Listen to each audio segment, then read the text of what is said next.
సింహపు బలం నోట్లో ఉంది, చిరుతపులి యొక్క బలం దాని యొక్క కాళ్ళలో ఉంది. దేవునికి స్తోత్రం కలుగును గాక.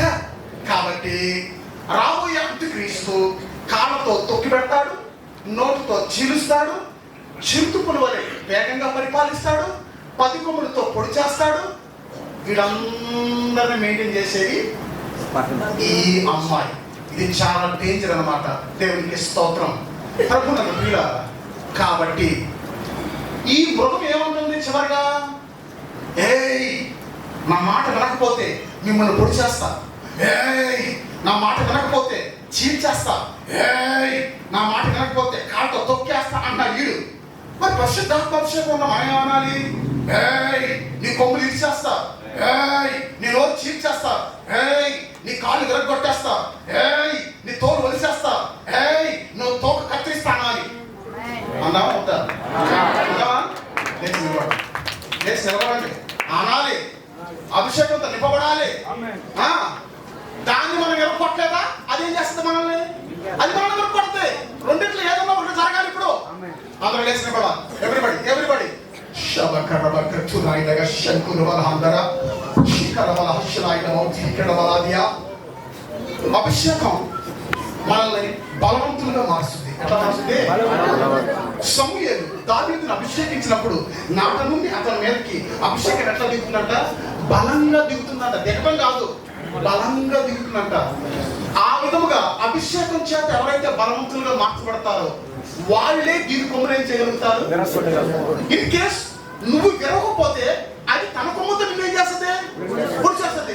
దాంతో పొడిపించుకుందామా లేకుంటే మనం దాన్ని తీసేద్దామా? అందరూ చప్పట్లు కొట్టి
దేవుడు మనకు బలమిస్తాడు. చిరుత అంధకారమును జయించుటకు యేసు మనకు జయమిస్తాడు. సంఘమే జయము, సంఘానికి జయం. యేసు రక్తంలో జయపడు. మన కుటుంబానికి విరోధంగా సాతాను శోధన, వీరులకు విరోధంగా, శరీరానికి విరోధంగా, ఆత్మకు విరోధంగా పోరాడుతున్న సంఘమే పారిపో.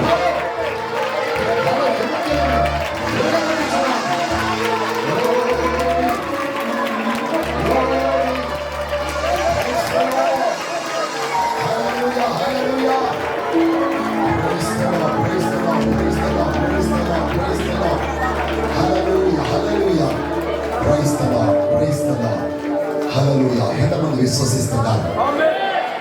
కర్తలు ఎన్నోడ పేసిరుக்கிறார். దేవుడు నాతో మాట్లాడి ఉన్నారు. సత్యమును ఎరుగుడి, సత్యం మిమ్మల్ని లోడి. చెప్పండి హల్లెలూయా. ఈ 2 మాటలు వాగ్దానం చెప్పి ముగించేది కాదు, సత్యమును ఎరగాలి. దానియేలు గ్రంథము నుండి, జకరియా నుండి ప్రకటనమనండి. ఆత్మదేవుడు అనేక చోట్ల మీ మనసుల కన్ను తిప్పిన పరిశుద్ధాత్మ దేవుని చిత్తమును అన్ని కాలములు ఓ సంఘమే ఈ దేవుని రాజ్యానికి వెళ్ళాలి. అందుకోసమే ఉన్నతమైన ఉపదేశం దేవుడిచ్చాడు. ఇటువంటి ఉన్నత ఉపదేశమును ఎందుకు దేవుడు తన దాసుని ద్వారా మనతో మాట్లాడుతున్నాడంటే, యేసయ్య నిన్ను ప్రేమించుచున్నాడు. నా ప్రజలు, నా జనం సాతానుకు బానిసలుగా పోకూడదు. కాబట్టి ఉన్నతమైన ఉపదేశం ద్వారా నా రాజ్యానికి, నా ఇంటికి రావాలి, తండ్రి ఇంటికి రావాలి. అందరూ చేయబోతుంది ఆ తండ్రి ఇంటి కోసం అందరూ దేవుని స్తుతించడము. హల్లెలూయా, హల్లెలూయా, హల్లెలూయా, హల్లెలూయా.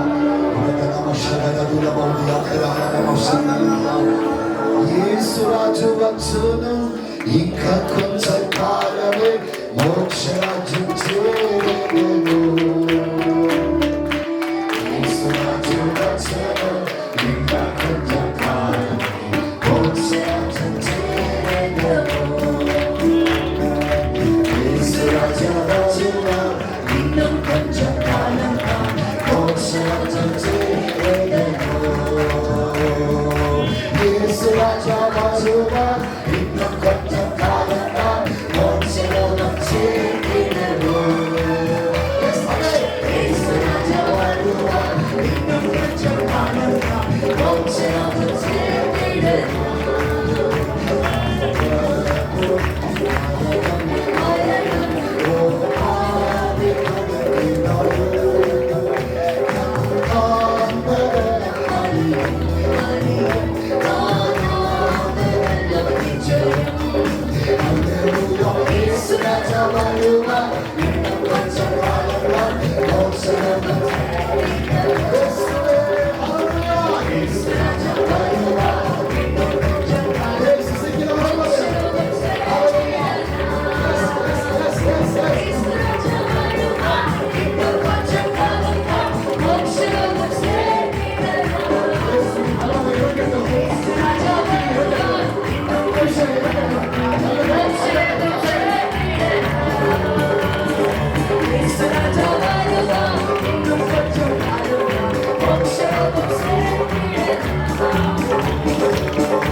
కన్వెన్షన్లో పరిశుద్ధాత్మ దేవుడు మాట్లాడిన విధమును బట్టి అందరు దేవుని స్తోత్రించడము.